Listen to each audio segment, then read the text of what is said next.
Hiya guys, so bit of a different video. So we were sent an item for review basically. Now it was something that was on our radar anyway. Well, actually two things are on our radar. So we wanted a backup camera because the original one, you can't really see anything, it's awful. And a TPMS monitor as well, which tyre pressure monitoring. But we were contacted by Haloview and asked us if we'd like to review their brand new BT7 setup, which is Byte Tango, I believe, BYTE, Byte Tango 7. Now that is an all-in-one, so it's a backup camera plus TPMS system all in one.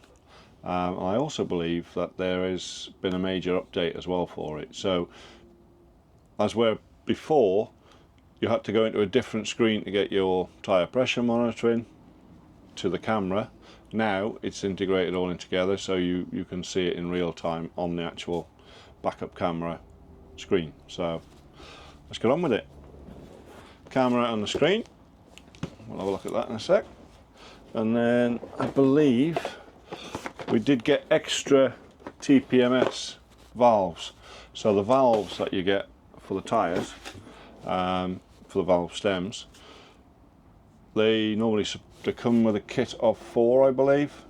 But obviously because we've got 6 wheels on the coach, they sent us 6 for that. Plus they sent us an additional 4 for the car, so we can monitor all 10 tyres while we're travelling. So I think that is going to be a bit of a game changer for us. You can purchase extra sensors as well. You can. Available from Haloview if needed. Yeah, thank you very much, Di, my wonderful, lovely assistant. So today I'm going to put on the TPMS monitors for the tyres. So this is the Haloview that I showed you earlier, and I'm now currently in the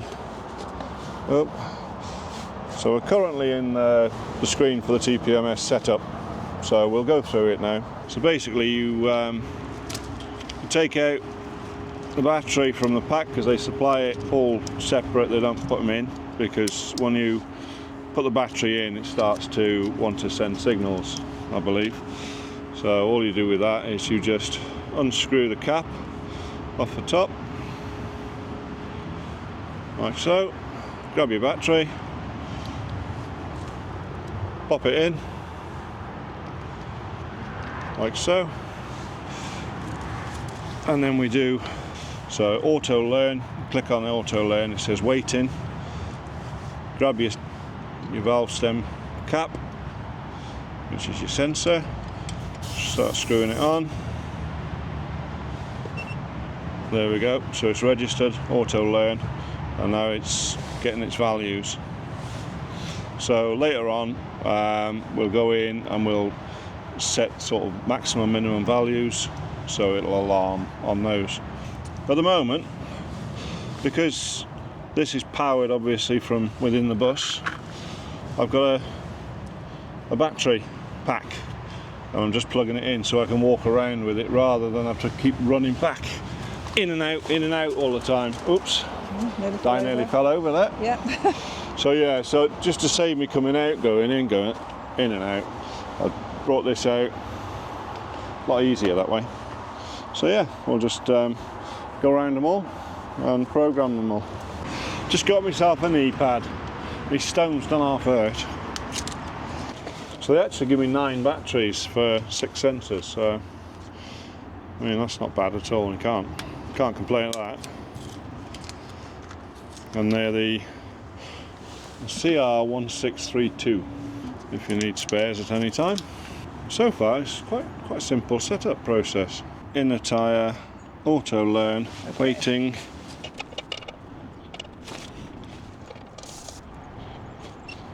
There we go. Boom. That's registered okay as well. That registered fine. So that's the best way then? Seems to be, doesn't it? Yeah. It's just finding with new things, it's always the same. Yeah.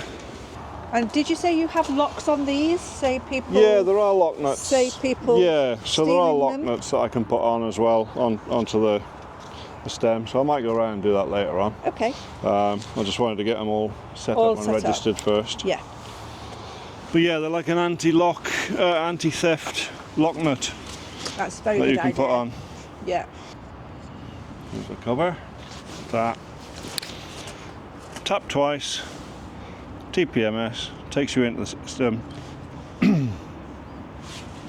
Get me battery.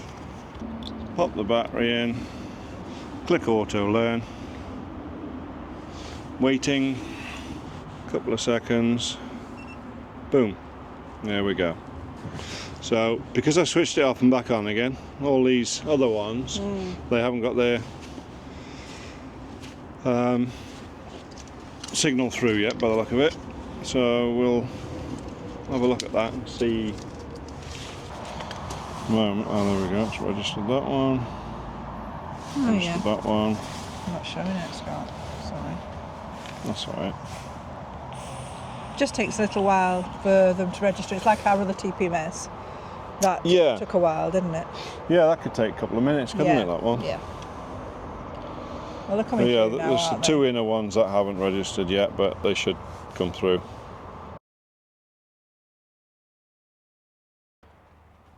So the time has come now to fit the camera for the Haloview, and I found a route.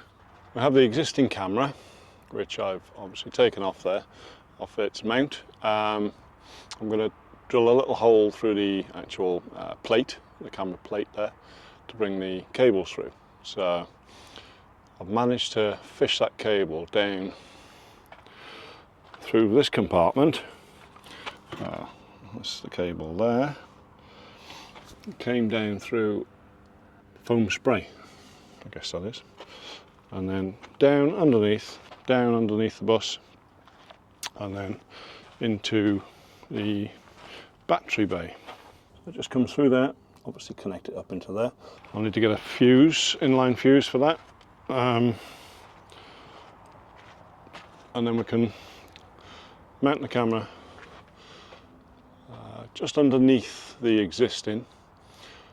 So I'll mount the new camera just under there.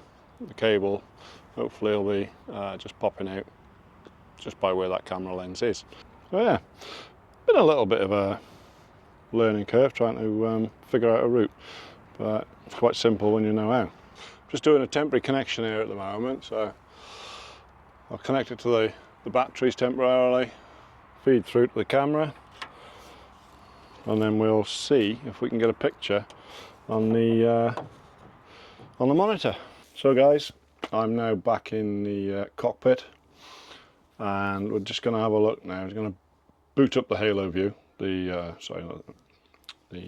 monitor, and we'll see if we've got a picture.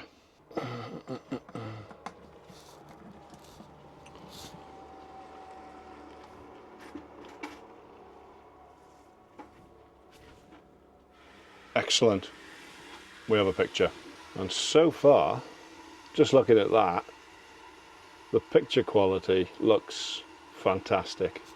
It looks incredible actually, so I'm really happy with that. Time to put everything back together now, tidy it all up, seal everything back up. I'll probably have to get the old sealant out and seal up the holes, any gaps, make sure it's watertight. Haloview are very kind to send me the stick-on magnet mount, because, so yeah, I didn't particularly want to you drill through and fix the camera. I didn't particularly want to do any fixing through fiberglass because it can crack, I believe. I was a bit worried about that, so Haloview sent me out the magnetic 3M adhesive mount for it, so yeah, hopefully it's going to be pretty strong, and it'll keep it up there, so we'll see. just waiting for it to go off now. I'll leave it for 5 minutes just to make sure it goes off, and then we'll get it all connected up. So currently I'm just in the battery bay, not in the battery bay, but this is my feed routed through to the camera, and then this here is the signal booster, as you can see there. So what the signal booster does is it boosts the signals from basically the camera and any of the tyre pressure monitoring sensors, especially the ones that are going to be fitted on a car, because they're going to be probably maybe 16, 17 meters away from the actual monitor, the Haloview BT monitor. So we'll need to boost that signal to get forward. So I'll get the monitors put on the car now, the sensors, sorry, put on the car now, and I'll run you through that, and then we'll give it a test. So I have been through this on the coach. We've actually got 4 sensors now for our tow car, or Toad, as they're fondly known. So I'm just going to install the sensors on here. And I'll just show you briefly again the setup, just in case you missed it the first time around. So same thing, we've got a battery bank powering the monitor. First things first, take the dust cap off. Let's pop that in there for safety, just for safekeeping. A little lock nut. So that is basically to help prevent people just stealing your sensors. So that's that. And then put the battery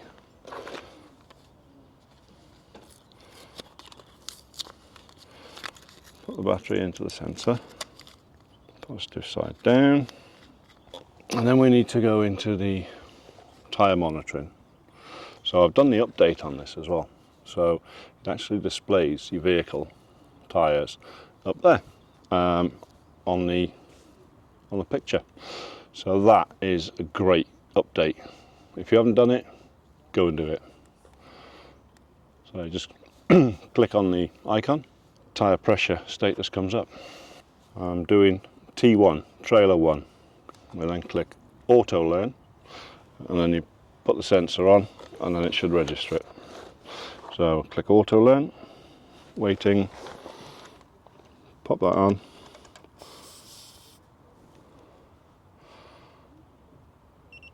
There we go, registered. So once you hear the beep, it then comes up with the code of the individual sensor, because they're all individually coded. Tighten them on. That's it. Do the same for all 4. Be back in a bit. So just to recap, the power supply and the booster pack is probably about 10.5 meters back, just to provide enough range. So that seems to be doing a good job. You get 2 in the box, 2 booster packs. Sorry about the oil on my hands. We get 2 booster packs in the box, and we've just used 1. I don't think we're going to be needing the second one. Basically, you can put 1 either side. So I think so far it seems to be ample just having the 1 fitted. Like I say, about 10.5 meters back from the monitor. So I don't know how well you can kind of see that, but basically you've now got the video source and your tyre monitoring source all on one screen. Previously you didn't have that. So if you just want to look at your tyres, you just click on the icon. That shows you there what your tyres are doing. Now this is still setting up because I've just moved it from outside to inside. So for us, this is going to be invaluable, to be honest, because we do have a camera system that is already on the coach, but it's not very clear screen. So this is crystal clear to see what's going on behind, and the tyre pressure monitoring as well is going to be invaluable, because we had that on our previous fifth wheel and we relied on it quite a lot. So if there was ever any issues, it would alert you to low pressures or a problem with your tyres. And I think it's pretty important. I'd say it's even more important to have them on the car as well, while we're towing, because if we had a flat tyre on a car, we probably wouldn't even know about it, because I don't think you feel an awful lot, because you don't even know the car is on there. So that is going to be really invaluable. In summary, I would highly recommend this bit of kit. The image quality is superb. The functionality of the tyre pressure monitoring works flawlessly. So it will monitor your pressures and your temperatures as well. So any variations, you've set the parameters to how you want it. Now, Haloview, up to recently, you had to go to Haloview to order them for the UK, and they would ship them free shipping, but it would take probably about 5 to 7 days ish, which isn't too bad. But they've also now started selling on Amazon, so I'll drop the links below, and if you use our affiliate links, you can get an extra 10% off, I think it is. I think that's about everything now. What I can say about the Haloview. You'll probably see it featured in our future videos, because we'll be using this constantly. Now, I'm not in the habit of recommending products if I wouldn't use it myself. This I will most definitely use, and I'll be keeping this, for the foreseeable future. So it is definitely worth the money. So if you want one, just go get one from Haloview. Don't hesitate, they're brilliant. So if you've made it this far, well done, and thank you very much for watching the video, and we will catch you again in our normal vlogs next week.